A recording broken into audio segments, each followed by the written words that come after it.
أعوذ بالله من الشيطان الرجيم.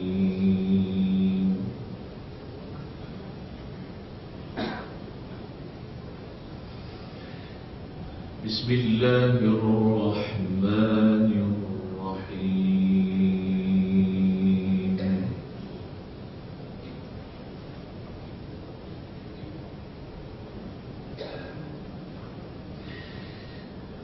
إن الذين سبقت لهم منا الحسنى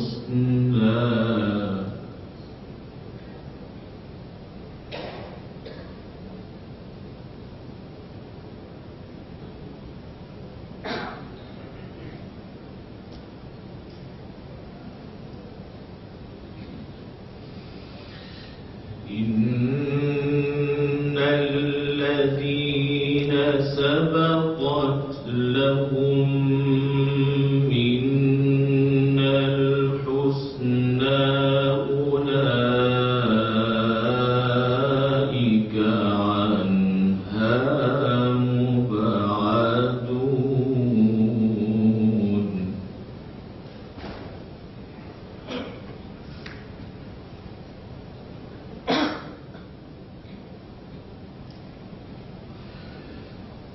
لا يسمعون حسيسها وهم فيما اشتهت أنفسهم خالدون.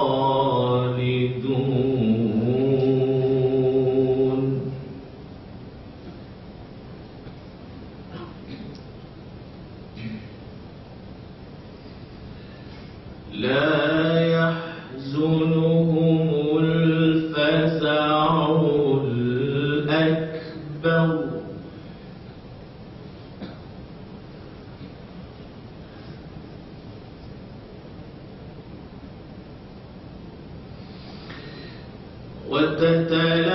وتتلقاهم الملائكة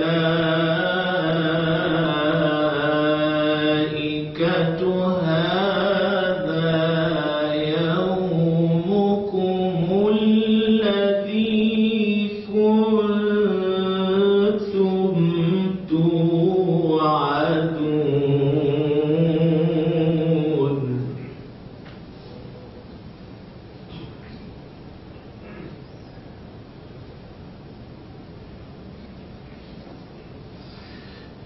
لا يحزنهم الفزع الأكبر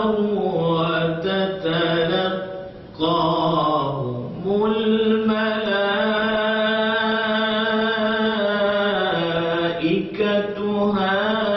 هذا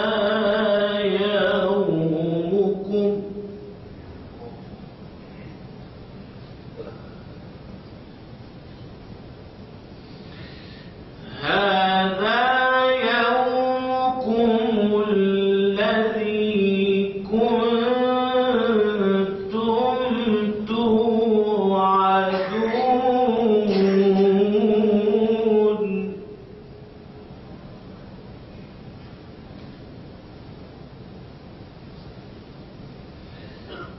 يوم نطوي السماء كطي السجل للكتب كما بدأنا أول خلق نعيده.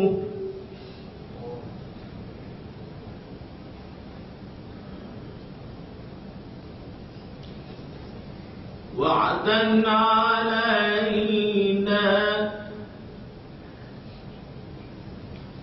إنا كنا فاعلين.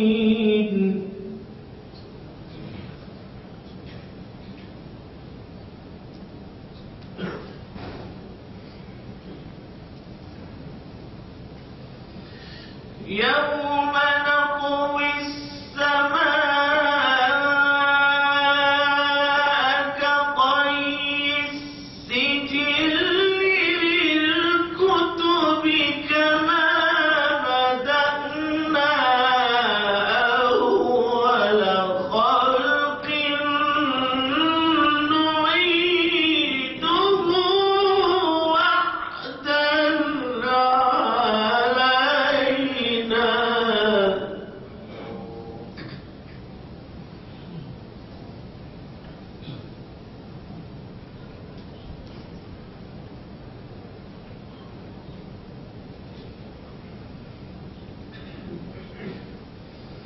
وعدا علينا إنا كنا فاعلين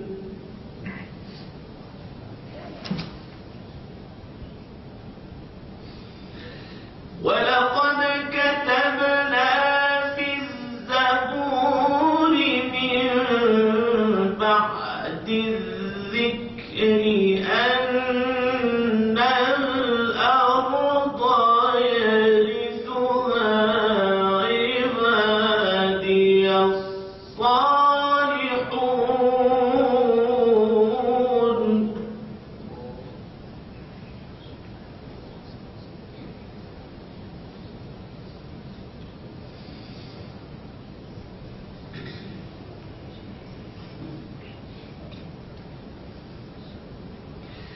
يوم نطوي السماء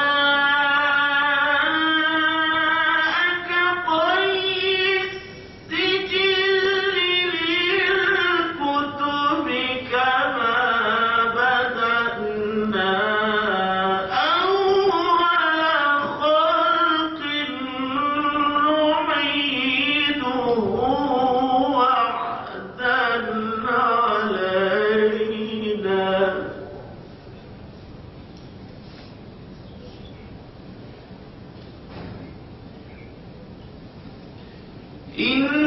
إنا كنا فاعلين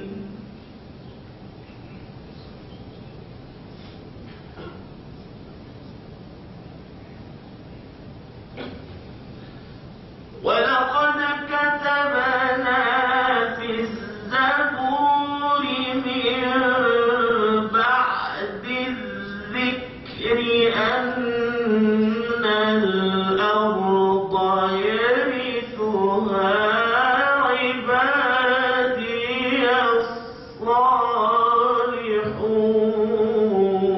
الصالحون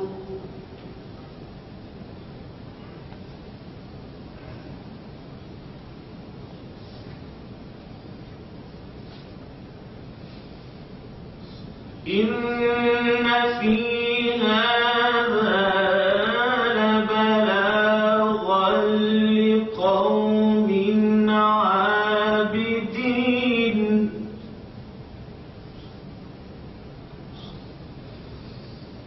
وما أرسلناك إلا رحمة للعالمين وما أرسلناك إلا رحمة للعالمين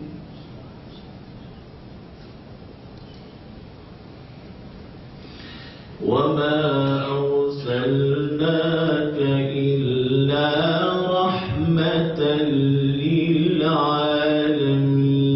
للعالمين الله أكبر بسم الله الرحمن الرحيم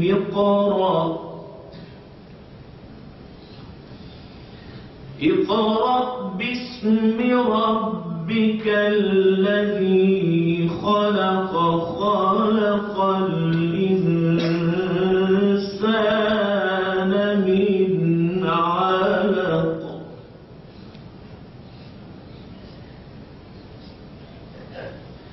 اقرأ وربك الأكرم الذي علم بالقلم علم الإنسان ما لم يعلم اقرأ باسم ربك الذي خلق خلق الإنسان من علق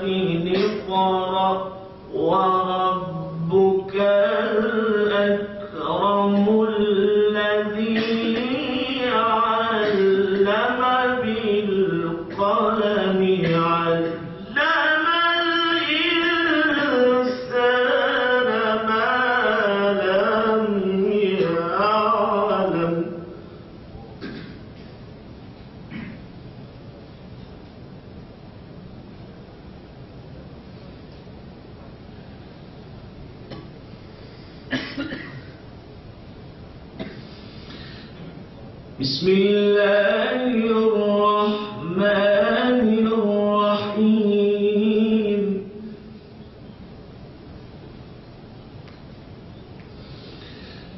Iqra bismi rabbikal ladzi khalaq khalaqal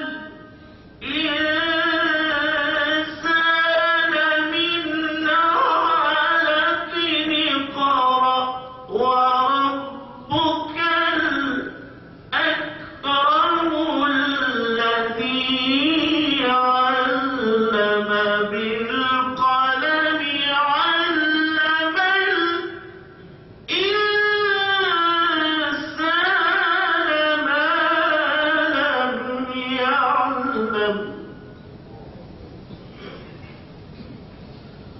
علم الإنسان ما لم يعلم. صدق الله العظيم.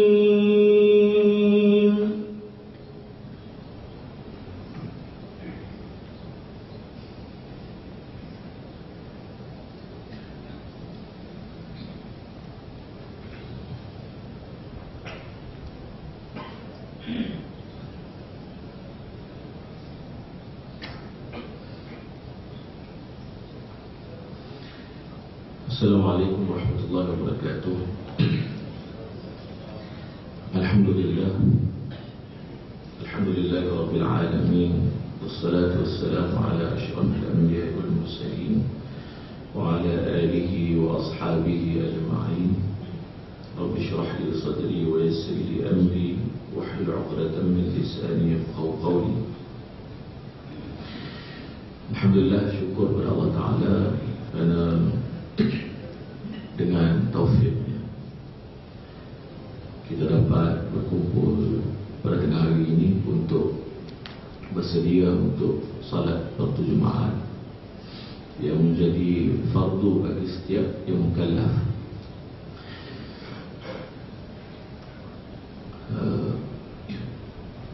Dan sekejap tadi saya telah membaca Al-Quran dengan satu gaya yang dinamakan gaya mujawwad, bacaan bertajwid namanya. Ada satu lagi bacaan dinamakan bacaan murattal. Murattal itu biasa kita baca di dalam sembahyang ataupun kita amalkan bacaan seharian.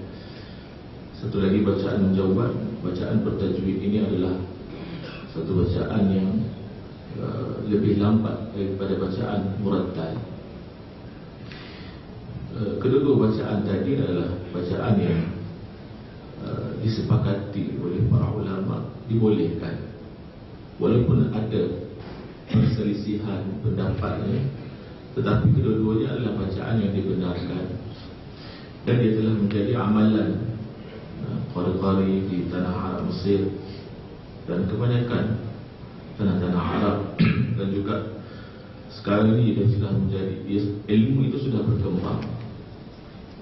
Walaupun pada asalnya bacaan mujawwad dan juga bacaan mujawwad ini adalah satu bacaan yang tidak ada ilmu secara khusus, tetapi lama kelamaan ilmu itu berkembang dan diletakkan istilah. Ramai orang yang mengatakan bahawasanya bacaan mujawwad ini adalah bacaan yang diambil daripada versi nyanyian. Seperti mana orang Arab dia menyanyi dengan lagu Bayati, ada orang menyanyi dengan lagu Nahawan, ada orang menyanyi dengan lagu Hijazi dan sebagainya. Memang di dalam bidang nyanyian ada istilah ataupun nama-nama lagu yang begitu, memang ada. Tetapi kita kena ingat, Nabi kata jangan kamu lagukan Quran itu mengikut lagu orang fasik. Jangan lagukan dengan cara lagu orang fasik. Maksudnya apa dia? Lagu nyanyian ataupun lagu-lagu gereja, lagu kebangsaan, dia tak boleh. Kenapa Nabi kata begitu? Sebab Kalau kita tengok secara realiti ya, bila orang baca Quran kemudian dia lagukan Quran, kalau orang tuduh dia penyanyi, kita ambil contoh orang tuduh penyanyi Hindustan, kita kata orang Hindustan dia nyanyi lagu Hindustan mengikut gaya bahasa Hindustan, Hindi. Orang ni kalau dia tak pernah baca Quran, bila dia ambil Quran dia baca, dia akan baca mengikut kaedah lagu yang dia selalu lakukan. Saya bagi contoh, kalau dia baca Quran dengan ikut lagu Hindustan, dia baca وَالْعَادِيَاتِ ضَبْحًا فَالْمُورِيَاتِ قَدْحًا فَالْمُغِيرَاتِ صُبْحًا فَأَثَرْنَ بِهِ نَقْعًا. Lagi Ustaz, kenapa dia baca begitu? Sebab dia biasa dengan gaya alunan, dia selalu nyanyi lagu Hindustan. Tapi kita ingat, apabila orang mendengar gaya alunan begitu, pertama sekali tanggapan orang bila mendengarnya, orang tak anggap itu bacaan Quran.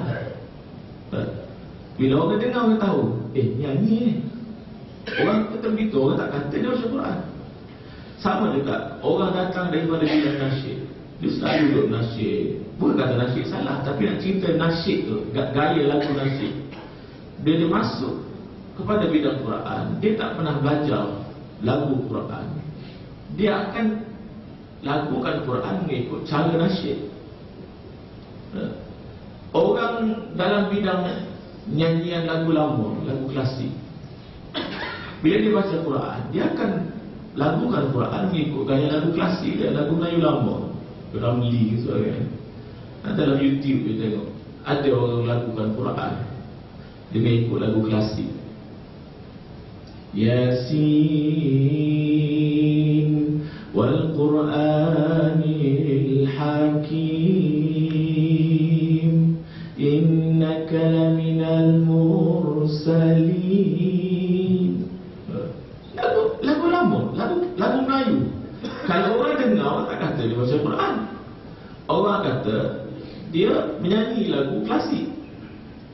Tapi bawah ke komen kat YouTube tu, subhanallah, Masya Allah, suara yang cantik, hebatnya suara hebatnya Quran bila dialunkan dengan lagu.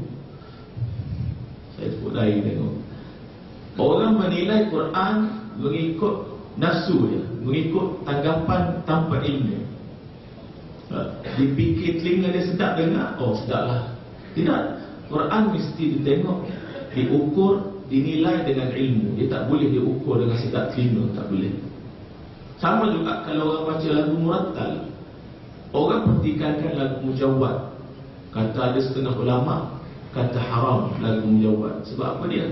Bila baca Quran, bila baca dengan lagu mujawwad ini, sehingga menyebabkan rosaknya hukum hakam Al-Quran, maka dikira haram. Sifat huruf longgar, baca huruf sad jadi sin, huruf dad jadi dal, bacaan 2 harakat lebih sampai 4-5 harakat, kadang-kadang bacaan 6 harakat lebih pergi sampai 12 harakat. Sebab apa dia? Sebab lagu. Itu jadi haram sungguh. Kita tak nafikan, kita terima. Masalah sekarang ini, sebab tu ada satu lagi pendapat kata harus, dia tak akan sampai tahap wajib. Tak ada lagu ni sampai tahap wajib, tak ada. Dia setakat, lagu ni setakat sunat je. Itu paling tinggi saja kalau lagu.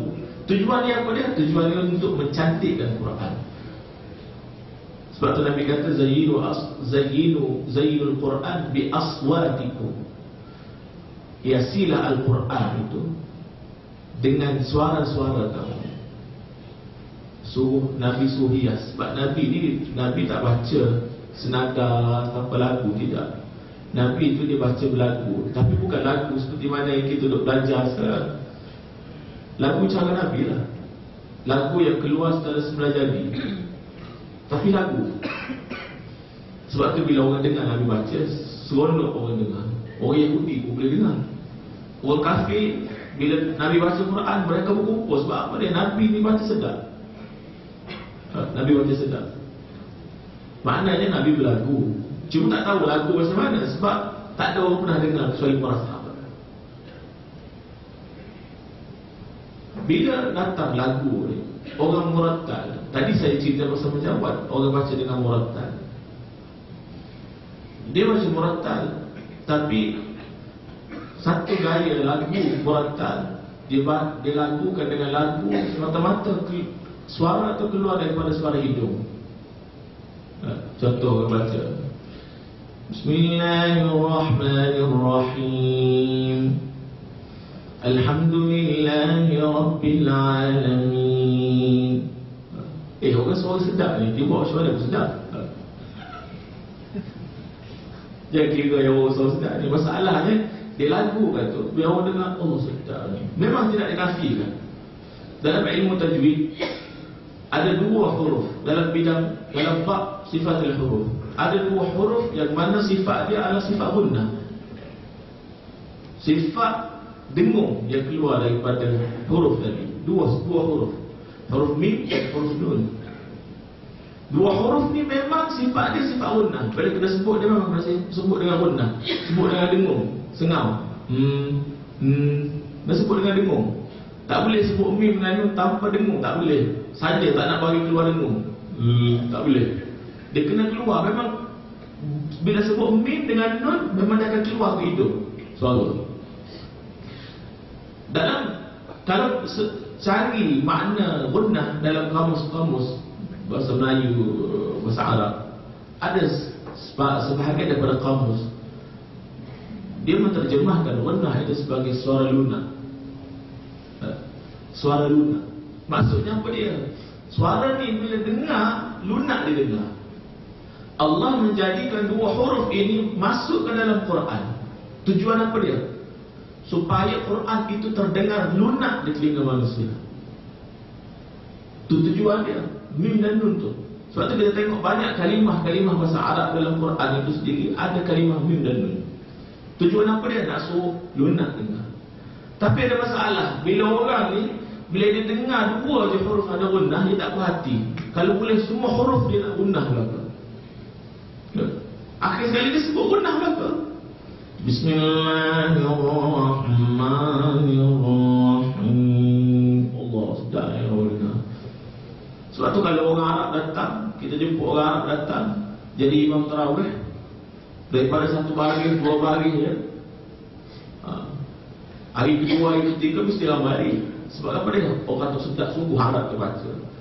Kita pergi dengar, sedap macam mana? Rupa-rupa sedap sengau.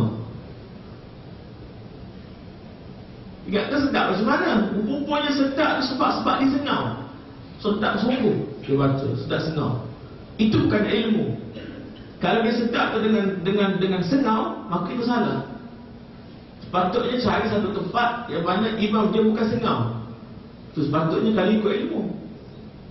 Itu murattal. Ramai mana orang Arab yang dia baca dengan sengau. Syekh saya sendiri masa saya talaki di Mesir, saya tanya dia, kenapa Syekh? Saya dengar orang Arab ni kebanyakan 90% saya dengar bila dia baca Quran, dia walaupun dia Syekh Quran, dia baca mesti sengau. Saya kata kenapa? Dia kata itu cara orang Arab cakap. Terutama orang Riyadh. Orang Riyadh Saudi, orang Riyadh ni dia bercakap dengan gunnah. Dia cakap gunnah. Kebanyakan imam Masjid Mekah, Masjid Haram datang daripada Riyadh. Bukan nak cerita dia orang salah. Bila saya sebut begitu, orang kata saya kata kat imam Masjid Mekah. Bukan nak kata mereka salah. Setiap manusia ada kesalahan dia. Ini soal Quran. Ini soal satu ilmu yang tidak boleh kita samakan bacaan, sebutan dia seperti mana selalu cakap, tak boleh. Jadi dia datang, ilmu ini sudah ditulis. Sebab tu sanad walaupun Nabi itu Arab, tetapi Nabi sendiri disuruh untuk terima bacaan itu daripada Jibril. Allah Ta'ala nak suruh, ni cara bacaan yang aku nak. Walaupun Nabi Arab. Dan kalau dalam contoh-contoh dalam kitab-kitab tajwid sebut apa dia? Sebut bila kita nak tiru, nak dengar cara bacaan yang betul, ikut cara orang Arab. Tapi kena ingat, ulama kata Arab mana kat situ? Ikut cara Arab mana? Syekh saya, Syekh Aiman Suhaib, Dr. Aiman Suhaib, dia kata apa dia? Dia kata Arab yang dimasukkan situ bukan Arab zaman sekarang. Arab yang disuruh tiru dia baca itu adalah Arab pada zaman Nubuwah, Arab pada zaman Nabi dulu. Sebab masa itu Nabi masih ada. Selepas daripada zaman Nabi itu, Arab sudah bercampur dah dengan Ajam. Orang Arab sudah bercampur, bergaul dengan orang bukan Arab. Jadi banyak sebutan-sebutan Arab ini sudah takhalluk, bercampur gaul, menyebabkan tidak ada lagi sebutan asal seperti mana zaman Nabi dulu. Kita tidak disuruh lagi tiru dengan cara mendengar begitu. Dan kita disuruh bertalaqi, kena cari guru untuk belajar. Terus saya suka nasihatkan, Quran ini, dia tidak ada satu Quran yang mana kita boleh baca tanpa guru, tak ada. Sudah menjadi rukun dalam bacaan. Bila kata orang itu baca Quran, dia kena tahu ada 3 syarat. 3 syarat sebelum kita kata orang itu baca Quran. Tanpa 3 syarat ini, maka kita kata orang itu bukan baca Quran pun. Sebab apa dia? Sebab tak menepati 3 syarat ini. Syarat pertama adalah, syarat dia adalah baca mesti mengikut makharijul huruf dia. Tempat keluar huruf yang tepat, yang betul. Kalau kata huruf ba, dia keluar daripada 2 bibir, itu tempat keluar dia. Keluar daripada 2 bibir. Mana putus dia suara? Suara putus di 2 bibir. Rapat pada bibir, suara putus kat situ. Maka dikatakan makhraj huruf ba keluar daripada 2 bibir. Begitulah huruf-huruf lain, dia mesti keluar daripada tempat yang betul. Tiba-tiba huruf dal kita kata keluar daripada hujung lidah bersama dengan hujung lelangit. Tempat dia dekat gigi atas, gigi depan, gigi atas. Tapi dekat dengan lelangit tu, tempat gusi. Dia tak sentuh gigi. Ada orang sebut huruf T, huruf ta, huruf T dia keluar daripada gigi dia. T. Bila disebut huruf ta, dia keluar daripada gigi. Salah makhraj dah. Bila orang sebut salah makhraj, orang tak kira dia masuk Quran. Itu masalah. Ulama kata dia rukun. Bila kata rukun, nak tak nak mesti kena baca begitu. Itu makhraj. Huruf ta kita sebut di sini, tiba-tiba kita sebut ke belakang sikit. Macam huruf D, D kita sebut ke belakang sikit. Tempat kita sebut huruf nun, tempat kita sebut, tempat corner dia ada lubang atas tu kan. Situ tu tempat huruf nun. Kita sebut huruf D di situ.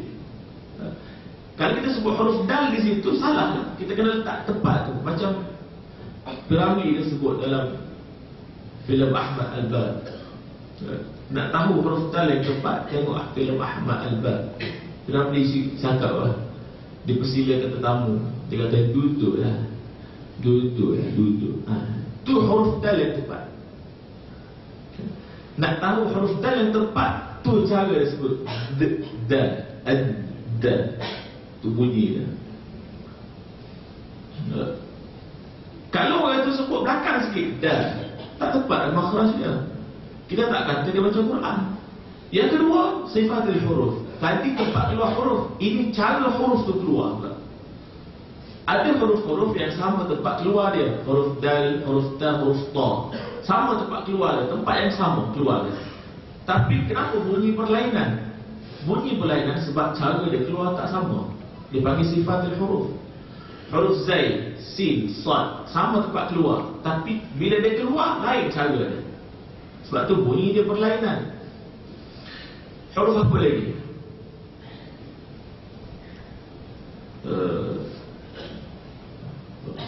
Huruf zal, huruf sa, huruf Allah. 3 huruf ni sama tempat keluar dia, tetapi cara keluar dia berlainan. Ini semua memerlukan kepada pengetahuan sifatil huruf, bagaimana huruf itu keluar. Itu dua syarat dia, rukun kedua. Dan rukun ketiga adalah talaqi dan musyafahah. Talaqi, jumpa guru, pergi berdepan dengan guru, jumpa, kena ada tok guru. Tok guru pula yang mana ilmu dia boleh disandarkan. Bersandar, apa dia? Dia bersandar dengan guru yang betul, bersandar dengan guru yang betul, bersandar dengan guru betul. Akhirnya disandarkan ilmu dia kepada Rasulullah sendiri. Itu talaqi. Maknanya apa dia? Orang tu orang sebut guru bersandar, bukan suruh cari sanad, pakat pergi cari sanad, dapat sanad, baca Quran tak betul juga, bukan. Guru tu sendiri mesti betul ilmu dia, bacaan dia. Itu talaqi. Yang kedua, musyafahah. Musyafahah maksudnya apa dia? Ikut mulut tok guru. Tok guru sebut begitu, kita cara begitulah cara kita sebut. Talaqi dan musyafahah. Cukup 3 syarat ni, mencukupi, memenuhi 3 syarat, maka kita kata orang tu baca Quran. Tak cukup 3 syarat tu, kita tak kata orang tu baca Quran. Sebab itu ada orang baca Quran berguru dengan pen. Dia tekan Quran bunyi, dia pun ikut pen. Pen tu tegur dia balik tak? Kalau dia salah tak tegur. Tegur dia. Orang berguru dengan TV, ustaz tengok ustaz baca TV, dia ikut ustaz. Ustaz tu tak nampak boleh. Dia baca salah 3-4 pun 10 kali salah, 100 kali salah, ustaz tu tak tegur. Berguru dengan radio, sama lah. Apatah lagi berguru dengan buku. Buka buku tajwid, pakat baca buku tajwid lah tu. Tak boleh. Ilmu tajwid, ilmu Quran mesti bertalaqi dan bermusyafahah. Tak boleh tidak, mesti bertalaqi bermusyafahah. Kecuali bagi orang yang sudah lepas dan talaqi musyafahah. Tok guru dah lepas dia kan. Lepas tu bolehlah tidak dengar sendiri. Sebab tu kita dalam belajar Quran ini, dia ada Quran ini dia kena banyak dengar. Macam orang belajar lagu. Saya orang belajar lagu. Orang belajar lagu, dia bukan kita suruh jumpa tok guru hari-hari. Orang belajar lagu ni paling lama dia, dia jumpa tok guru paling banyak dalam sebulan 2 kali je. Lebihnya dia banyak dengar. Dia buka kaset-kaset qari-qari Arab Mesir, baca. Dia dengar. Lama-lama dia boleh ikut. Semua qari-qari Arab Mesir, qari-qari Arab semua dengar. Semua mereka pandai lagu tu sebab mereka ikut. Pandai tiru lah. Syekh Abdul Karim Masjid Shah Alam tiru juga. Dia pandai ikut. Akhirnya dia pandai. Dia kena pandai tiru. Mula-mula kena pandai tiru tu, baru kita belajar ilmu dia. Ni kalau kita tak ada kerangka, lagu pun tak ada, nak ikut macam mana?